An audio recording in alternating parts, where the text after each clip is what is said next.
Merci beaucoup. Je pense que vous avez tout dit. La mauvaise organisation et les problèmes aussi d'arbitrage fait en sorte qu'on n'a pas d'engouement dans différents stades au niveau de la RDC. Il faut bien réfléchir comment rendre ces championnats attrayants pour que les gens puissent aller suivre les spectacles. Voilà. Alors, on va terminer cette émission par les play-down. Malheureusement, cette phase a commencé et le ministère des Sports a donné l'ordre qu'on ferme le stade pour que, je ne sais pas ce qui s'est passé. Est-ce que vous pensez que cette décision va permettre le bon déroulement de ces play-down? Je pense que depuis que le ministre Kaboulo est ministre, je l'ai constaté que c'est lui-même l'épine qui bloque le développement du sport congolais en général. C'est quand même aberrant que celui qu'on appelle l'excellence, il se réveille le matin parce que sous le plan administratif, la fédération ne vous a pas dit comment ils peuvent sécuriser les équipes qui jouent le play-down et puis vous fermez en plein championnat, vous fermez les stades. Je ne sais pas si je comprends. Et moi-même, je ne sais pas expliquer ça. Et puis, la personne qui nous fait ça, il est de nôtre. Il a fait le même boulot que nous sommes en train de faire ici. C'est-à-dire qu'on devait être exemple.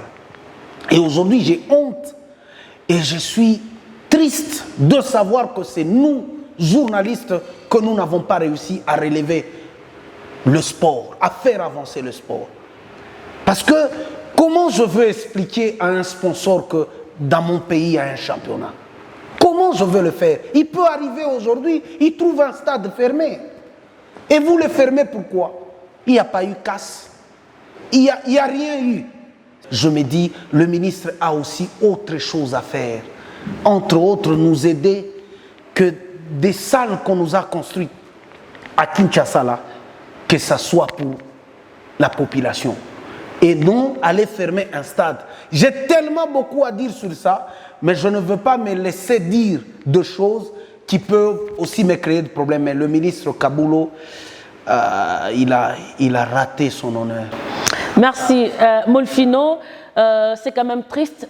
Les équipes se sont préparées pour aller jouer. Malheureusement, une fois sur place, ils constatent que le stade est fermé. Oui, c'est l'organisateur qui est responsable. Est-ce une bonne façon de faire les choses? Je pointe le doigt à l'organisateur. Monsieur René Moukalay, la première phase du championnat a pris fin il y a combien de temps? Avant que la phase des playoffs ne soit organisée. Lorsque ces équipes-là étaient en chaleur du championnat, il aurait fallu organiser la phase des play-down. Vous savez que les équipes ont continué à s'entraîner jusqu'à ce jour. C'est les dirigeants sportifs, ils dépensent de l'argent pour ce joueur-là. Il y a des joueurs qui doivent prendre les vacances et rentrer sur Kinshasa, rentrer en Mbuji-Mayi. Mais ceux qui sont restés, je vous donne l'exemple. Je prends l'exemple de Blessing, je prends l'exemple de Simba. Après la première phase où les équipes n'ont pas réussi à se hisser en phase de play-off, il fallait tout de suite organiser la phase de play-down. Parce que ça ne demanderait pas beaucoup à l'organisateur. On prend une ville, soit Likasi, soit Lubumbashi. On prend toutes ces équipes-là, on les ramène à Lubumbashi et en 2 semaines, on organise la phase de play-down. On aurait déjà une idée sur les équipes qui devraient se maintenir pour la saison prochaine. On aurait également une idée sur les équipes qui devraient descendre en Ligue 2. Mais l'organisateur a pris tout son temps. Blessing était à Lubumbashi pendant 2 semaines préparant cette phase. Et le jour qu'il devrait matcher Bazano, en premier lieu, avant ce match que Blessing a gagné, l'organisateur vous dit que non, ce match est reporté à une date ultérieure. Alors que Blessing emploie des joueurs qui doivent prendre les vacances et doit payer. Nous sommes le premier à entrer en contact avec des joueurs. Non, Abamiripe, Bazano, ça fait 4 mois. On va payer le joueur sur base de quoi? Les joueurs ne font que s'entraîner.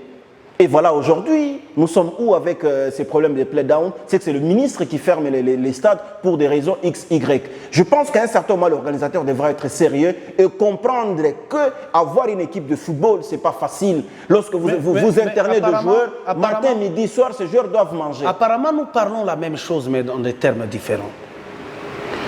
Le play-down devait se jouer comme le play-off, c'est-à-dire en aller comme retour. Comme ça se joue là. Mais il y avait une difficulté. C'est ce qu'on a relevé ici, d'argent et d'organisation. Et quand ils se sont mis d'accord sur des sites, d'ailleurs c'est en phase aller seulement, que le play-down va finir. Et on trouve la difficulté, le play-down finira dans une semaine et demie ou 2 semaines. Ça prend pas du temps. Exactement. Mais quand ça ferme le stade au niveau de Kinshasa, comment on le fait? Même si ça joue ici, mais là-bas ça ne joue pas. Il faut encore des mécanismes. Le problème, c'est que l'organisateur n'a pas son propre stade. Le stade appartient à l'État. Mais l'organisateur fait une demande. OK? Quand il fait cette demande-là, c'est à l'État de lui donner le stade. OK? Mais si l'État te refuse avec le stade, tu organises le play-down. Il se pourrait que les équipes n'ont pas respecté les démarches administratives. Non, ce ne sont pas les équipes. Les ministres voulaient se rassurer de la sécurité qui va régner lors de l'organisation de play-down. OK? Mais ce n'est pas pour la province du Haut-Katanga, mais plutôt pour Kinshasa. Pourquoi? Parce que le dernier match qui s'est joué là-bas entre V-Club et Derinklo Motema Pembe, il y a eu des casses. C'est logique. Très bien. OK. Mais on a commencé avec le premier match. Le premier match qui était le match de Renaissance et Kouya. Ce match s'est joué en bonne et due forme et ce match s'est terminé. Le ministre rappelle à la fédération, au Comores, que je vous ai demandé de me faire une lettre, de m'expliquer comment vous allez sécuriser les acteurs quand il y aura match. Et suite au manque de la lettre que le Comores devait envoyer vers le ministre, et d'ailleurs ce n'est même pas le ministre qui envoie la sécurité, c'est-à-dire que c'est l'organisateur qui se met d'accord avec la police pour qu'on sécurise les stades et le ministre ferme les portes. Et comment on peut expliquer ça? Je veux bien, on a parlé de l'organisation ici. L'organisation, on a décrié. On a dit, pour que le football décolle, on doit avoir une bonne organisation. Même si on a la bonne organisation. Parce que la formule que vous avez donnée, c'est la formule qui a été optée par l'organisateur. Mais l'État congolais ferme les stades. On ira où? C'est-à-dire que même dans la politique sportive nationale, les sports, c'est le cadet des soucis pour toute autorité qui vient à la tête de ce ministère. J'ai vu certains matchs s'organiser à Kourara-Pova. Oui, j'ai vu. Pourquoi ne pas amener ces matchs-là? Vous connaissez la distance. Nous avons été avec vous. Hein. René, vous connaissez la distance. Et le risque. Non, et le risque. Nous avons été avec vous. René, ces équipes seront logées non loin de Kourara-Pova. Écoutez-moi. Il y a des équipes je vais vous dire une chose. Je vais vous dire une chose.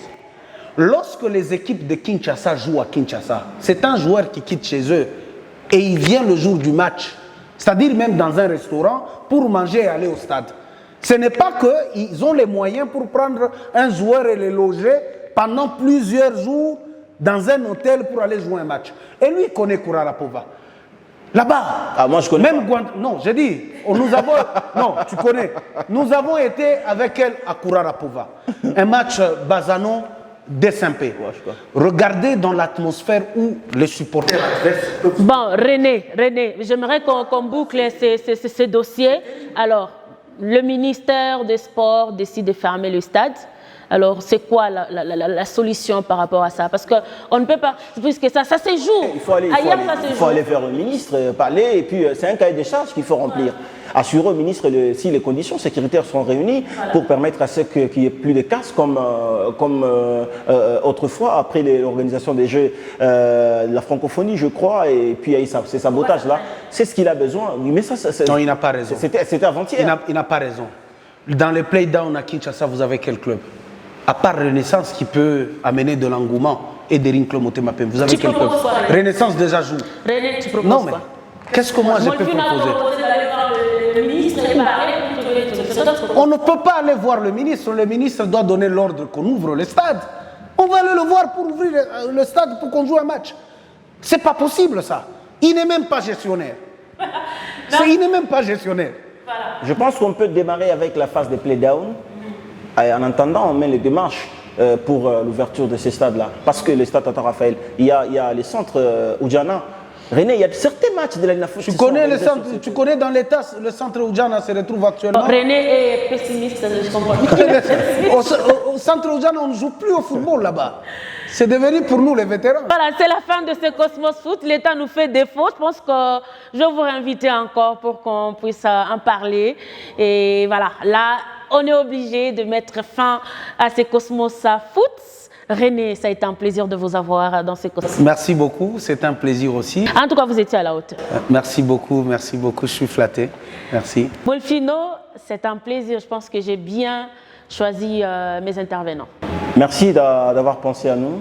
Merci à tous ceux qui vont nous suivre. Et je pense que désormais, nous serons des habitués de la maison.